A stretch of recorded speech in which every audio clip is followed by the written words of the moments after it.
ಕೇವಲ 1.5 ಲಕ್ಷ ನೀವು ಓನರ್ಗೆ ಕೊಟ್ರೆ ಸಾಕು 2025 ಮಾಡೆಲ್ ನ ಒಂದು ಮಾರುತಿ ಸುಜುಕಿ ಈಕೋ ಗಾಡಿ ನಿಮ್ಮದಾಗಿಸ್ಕೋಬಹುದು. ಇದು ಒಂದು ಗವರ್ಮೆಂಟ್ ಇಂದ ಕೊಟ್ಟಿರ್ತಕ್ಕಂತ ಒಂದು ಸಬ್ಸಿಡಿಯ ವೆಹಿಕಲ್ಸ್ ಇದಾಗಿರ್ತದೆ. ಈ ಓನರ್ಗೆ ನೀವು ಕೇವಲ 1.5 ಲಕ್ಷ ಕೊಟ್ರೆ ಸಾಕು, ಇನ್ನು ಉಳಿದಿದ್ದನ್ನು EMI ರೀತಿ ನೀವು ಕಟ್ಕೊಂಡು ಹೋಗಬಹುದು. EMI ಎಷ್ಟಪ್ಪ ಬರ್ತಿದೆ ಅಂತ ನೋಡೋದಾದ್ರೆ 11,945 ರೂಪಾಯಿ ಬರ್ತಿದೆ EMI. ಎಲ್ಲೋ ಬೋರ್ಡ್ ಅಲ್ಲಿ ಈ ಗಾಡಿ ನಿಮ್ಗೆ ಸಿಗ್ತಾ ಇದೆ ಈಕೋ. ಬನ್ನಿ ಇದಕ್ಕೆ ಸಂಬಂಧಪಟ್ಟಂಗೆ ಓನರ್ ಕೂಡ ನನ್ನ ಜೊತೆ ಮಾತಾಡಿದ್ದಾರೆ, ಅದೇನು ಅಂತ ತಿಳ್ಕೊಂಬರೋಣ.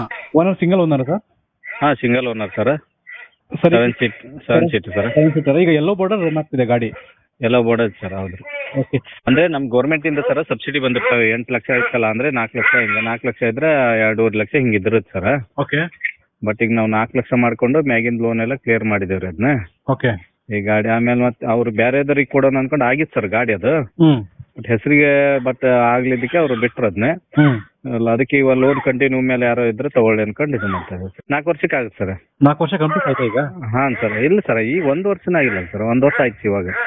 ಅಲ್ಲ, ಇವಾಗ ತಗೊಳ್ಳೋರಿಗೆ ಟ್ರಾನ್ಸ್ಫರ್ ಆಗುತ್ತಾ? ಟ್ರಾನ್ಸ್ಫರ್ ಆಗಲ್ಲ ಸರ್, ಅಂದ್ರೆ ಲೋನ್ ಇದೆ ಅಲ್ಲ ಸರ್. ಹಾಂ. ಲೋನ್ 4 ವರ್ಷ ಲೋನ್ ಮಾಡಿದ್ದೀವಿ ಸರ್. ಈಗ EMI ಎಷ್ಟು ಬರ್ತಿದೆ ಸರ್? 11,945 ರೂಪಾಯಿ ಬರ್ತೈತೆ ಸರ್ EMI. ಹಾಂ ಸರ್. ಓಕೆ. ನಿಮಗೆ ಡೌನ್ ಪೇಮೆಂಟ್ ಎಷ್ಟು ಮಾಡ್ಬೇಕು ಅವ್ರೀಗ? ನಾನು 1.50 ಹೇಳ್ತೀನಿ ಸರ್. ಬೇಡ 5-10, ಯಾಕಂದ್ರೆ ಈ ಗಾಡಿಗೆ ಮೊದ್ಲಿಗೆ ಏನು ಹಾಕ್ಸಿದ್ದಿಲ್ಲ ಸರ್. ಅವಾಗ 1.50 ಹೇಳಿದ್ದೆ ನಾನು. ಬಟ್ ಈಗ ಮತ್ತೆ ಇನ್ಶೂರೆನ್ಸು, ಆಮೇಲೆ ರೋಡ್ ಟ್ಯಾಕ್ಸ್, ಇದೆಲ್ಲ ಫುಡ್ ಮಾಡ್ತಿದ್ದೀರಾ? ಹೌದು ಸರ್, ಎಲ್ಲ ರಿನ್ಯೂವಲ್ ಹಚ್ಚಿದ್ದೇವೆ. ಮುಂದ್ಗಡೆ ಬಂಪರ್, ಹಿಂದ್ಗಡೆ, ಆಮೇಲೆ ಮುಂದ್ಗಡೆ ಟಾಪ್ ಕ್ಯಾರಿಯರ್ ಎಲ್ಲವೂ ಹಾಕ್ಸಿದ್ದೇವೆ ಸರ್. ಓಕೆ. ಹ್ಞೂ ಸರ್.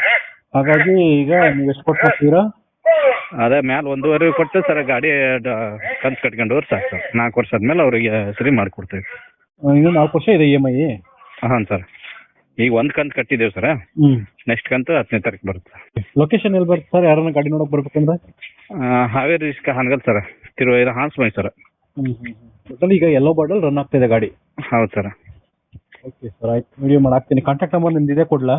ಹಾ, ಇದೆ ಸರ್. ಸ್ನೇಹಿತರೆ, ವಿಡಿಯೋ ನೋಡಿದ್ರಲ್ವಾ ಹೇಗಿತ್ತು ಅಂತ ಹೇಳ್ಬಿಟ್ಟು ಕಮೆಂಟ್ಸ್ ಮಾಡಿ. ಸೊ ಲೊಕೇಶನ್ ಕೂಡ ಎಲ್ಲ ಅವರು ಹೇಳಿದ್ದಾರೆ, ಓನರ್ ಹೇಳಿದ್ದಾರೆ. ಪ್ರೈಸ್ ವಿಚಾರ ನೋಡೋದಾದ್ರೆ ಓನರ್ ಕೂಡ ನನ್ನ ಜೊತೆ ಅದನ್ನೆಲ್ಲಾನು ಕೂಡ ಡಿಸ್ಕಷನ್ ಮಾಡಿದ್ದಾರೆ. ನಿಮ್ಗೆ ಏನಾದ್ರು ಈ ಗಾಡಿ ಬೇಕು ಅಂತಂದ್ರೆ ಇದೇ ವಿಡಿಯೋದ ಕೆಳಗಡೆ ಟೈಟಲ್ ಅಲ್ಲಿ ಕಾರ್ ಓನರ್ ನಂಬರ್ ಅಂತ ಹೇಳ್ಬಿಟ್ಟು ಓನರ್ ನಂಬರ್ ಕೊಟ್ಟಿರ್ತೀನಿ. ಇವ್ರಿಗೆ ಡೈರೆಕ್ಟ್ ಆಗಿ ನೀವೇ ಕಾಲ್ ಮಾಡೋದ್ರ ಮುಖಾಂತರ ರೇಟ್ ಅನ್ನ ವಿಚಾರಿಸಬಹುದು. ಸೊ ರೇಟ್ ಅಲ್ಲಿ ಏನಾದ್ರು ಸ್ವಲ್ಪ ನೆಗೋಸಿಯೇಷನ್ ಬೇಕು ಅಂತಂದ್ರೆ ಅಥವಾ ಹೆಚ್ಚು ಕಡಿಮೆ ಏನಾದ್ರು ಆಗ್ಬೇಕು ಅಂತಂದ್ರೆ ನೀವು ಓನರ್ ಜೊತೆ ಮಾತಾಡಬೇಕಾಗುತ್ತೆ. ಇವರು ಮೇನ್ ಪ್ರಿಫರೆನ್ಸ್ ಲೋನ್ ಕಂಟಿನ್ಯೂ ನೋಡ್ತಾ ಇದ್ದಾರೆ. ಸೊ ಲೋನ್ ಕಂಟಿನ್ಯೂ ಯಾರಾದ್ರೂ ತಗೊಳ್ಳೋರಿದ್ರೆ ಸೊ ಒಂದ್ಸರಿ ಇವ್ರಿಗೆ ಕಾಂಟ್ಯಾಕ್ಟ್ ಮಾಡಿ. ನಂಬರ್ ಕೊಟ್ಟಿರ್ತೀನಿ, ವಿಡಿಯೋದ ಟೈಟಲ್ ಅಲ್ಲಿ ನಂಬರ್ ಇರುತ್ತೆ. ಹಾಗೆ ಇದೇ ತರ ನೀವು ಕೂಡ ನಿಮ್ದು ಯಾವ್ದಾದ್ರು ಗಾಡಿನ, ಪ್ರಾಪರ್ಟಿನ, ಮನೆನ ಸೇಲ್ ಮಾಡೋದಿದ್ರೆ ನನ್ನ ವಾಟ್ಸ್ಆಪ್ ನಂಬರ್ಗೆ ವಾಟ್ಸ್ಆಪ್ ಮಾಡಿ. ನನ್ನ ಚಾನಲ್ ನಲ್ಲಿ ಅದನ್ನ ವಿಡಿಯೋ ಮಾಡಿ ಅಪ್ಲೋಡ್ ಮಾಡ್ತೀನಿ. ಯಾರನ್ನ ತಗೊಳ್ಳೋರಿದ್ರೆ ಈ ವಿಡಿಯೋ ಅವ್ರಿಗೆ ರೀಚ್ ಆಗಿ ಅವರು ನಿಮ್ಮನ್ನ ಕಾಂಟ್ಯಾಕ್ಟ್ ಮಾಡ್ತಾರೆ ಅಂತ ಹೇಳ್ತಾ, ಕೊನೆಯದಾಗಿ ಕಿಲಾಡಿ ಕನ್ನಡಿಗ C2B ಚಾನಲ್ ಅನ್ನ ಸಬ್ಸ್ಕ್ರೈಬ್ ಮಾಡಿ, ಫಾಲೋ ಮಾಡಿ, ಸಪೋರ್ಟ್ ಮಾಡೋದನ್ನ ಮಾತ್ರ ಮರಿಬೇಡಿ ಸ್ನೇಹಿತರೆ. ವಿಡಿಯೋ ನೋಡಿದ್ರಲ್ವಾ ಹೇಗೆ ಅನ್ಸುತ್ತೆ ಅಂತ ಕಮೆಂಟ್ ಮಾಡಿ. ಈ ವೆಹಿಕಲ್ ಏನಾದರೂ ನಿಮಗೆ ತಗೋಬೇಕು ಅಂತ ಅನ್ಸಿದ್ರೆ ಅಥವಾ ಇನ್ನಷ್ಟು ಹೆಚ್ಚಿನ ಮಾಹಿತಿಗಾಗಿ ವಿಡಿಯೋದ ಕೆಳಗಡೆ ಟೈಟಲ್ ಅಲ್ಲಿ ಓನರ್ ನಂಬರ್ ಕೊಟ್ಟಿರ್ತೀನಿ, ಇವರಿಗೆ ಕಾಲ್ ಮಾಡಿ. ನೀವು ಕೂಡ ನಿಮ್ಮ ವಾಹನ 4 ವೀಲರ್ ಆಗಿರ್ಬೋದು ಅಥವಾ ಬೈಕ್ ಆಗಿರ್ಬೋದು, ಆಟೋ ಆಗಿರ್ಬೋದು, ಕಮರ್ಷಿಯಲ್ ವೆಹಿಕಲ್ ಆಗಿರ್ಬೋದು, ಈ ಯಾವುದೇ ವೆಹಿಕಲ್ ನ ಮಾರಬೇಕು ಅಥವಾ ತಗೋಬೇಕು ಅನ್ನೋ ಪ್ಲಾನ್ ಅಲ್ಲಿ ನಿಮ್ಗಿದ್ರೆ, ಇದಕ್ಕೆ ಯಾವುದೋ ಒಂದು ಸರಿಯಾದ ವೇದಿಕೆ ಸಿಗ್ತಾ ಇಲ್ಲ ಅಂತಂದ್ರೆ ನನ್ನ ವಾಟ್ಸ್ಆಪ್ ನಂಬರ್ಗೆ ವಾಟ್ಸ್ಆಪ್ ಮಾಡಿ. ನಿಮ್ಮ ವೆಹಿಕಲ್ ಡೀಟೇಲ್ಸ್ ಅನ್ನ ನನ್ನ ಚಾನಲ್ ನಲ್ಲಿ ಪೋಸ್ಟ್ ಮಾಡ್ತೀನಿ. ನಿಮ್ಗೆ ಯಾರಿಗಾದ್ರೂ ಸೆಲ್ ಆಗೋದಕ್ಕೆ ಅಥವಾ ಖರೀದಿ ಮಾಡೋದಕ್ಕೆ ತುಂಬಾ ಸಹಾಯ ಆಗ್ಬೋದು ಅಂತ ಹೇಳ್ಬಿಟ್ಟು ನಾನು ಈ ವಿಡಿಯೋನ ಮಾಡ್ತಾ ಇದ್ದೀನಿ. ನನ್ನ ವಾಟ್ಸ್ಆಪ್ ನಂಬರ್ ಈ ರೀತಿ ಇರ್ತದೆ, 8497034116. ಈ ನಂಬರ್ಗೆ ವಾಟ್ಸ್ಆಪ್ ಮಾಡಿ. ದಯವಿಟ್ಟು ಯಾರು ಕೂಡ ಕಾಲ್ ಮಾಡಕೋಬೇಡಿ, ನಾನು ಕಾಲ್ ಅಂತೂ ರಿಸೀವ್ ಮಾಡಲ್ಲ, ತುಂಬಾ ಕೆಲಸದಲ್ಲಿ ಬಿಸಿ ಇರ್ತೀನಿ. ವಾಟ್ಸ್ಆಪ್ ಮಾಡಿದ್ರೆ ಮತ್ತೆ ನಾನು ನಿಮಗೆ ಕಾಲ್ ಮಾಡ್ತೀನಿ. ನನ್ನ ಕಡೆಯಿಂದ ಈ ತರ ವಿಡಿಯೋ ಮಾಡುವ ಉದ್ದೇಶ ಇಷ್ಟೇ. ಈ ತರ ಒಂದು ಕಡೆ ಒಂದು ಲೊಕೇಶನ್ ಅಲ್ಲಿ ಈ ತರ ಒಂದು ವೆಹಿಕಲ್ ಇದೆ, ನಿಮಗೆ ಸೂಟ್ ಆದ್ರೆ, ನಿಮಗೆ ಅಡ್ಜಸ್ಟ್ ಆದ್ರೆ, ನಿಮ್ಮ ಬಜೆಟ್ಗೆ ಓಕೆ ಆದ್ರೆ ತಗೊಳ್ಳೋದಕ್ಕೆ ತುಂಬಾ ಸಹಾಯ ಆಗ್ಬೋದು ಅಂತ ಹೇಳ್ಬಿಟ್ಟು ಈ ತರ ವಿಡಿಯೋಗಳನ್ನ ಮಾಡ್ತಾ ಇದ್ದೀನಿ. ದುಡ್ಡು ದುಡಿಯೋದು ತುಂಬಾ ಕಷ್ಟ, ತುಂಬಾ ಹುಷಾರಾಗಿರಿ. ಸೊ ಕೊನೆವರೆಗೂ ವಿಡಿಯೋ ನೋಡಿದಕ್ಕೆ ತುಂಬಾ ಧನ್ಯವಾದಗಳು ಸ್ನೇಹಿತರೆ. ಹೀಗೆ ಸಪೋರ್ಟ್ ಮಾಡ್ತಾ ಇರಿ. ಇನ್ನೂ ಹೆಚ್ಚೆಚ್ಚು ವಿಡಿಯೋ ಮಾಡಲು ನೀವು ಸ್ಫೂರ್ತಿ ಕೊಡಬೇಕಾಗುತ್ತೆ.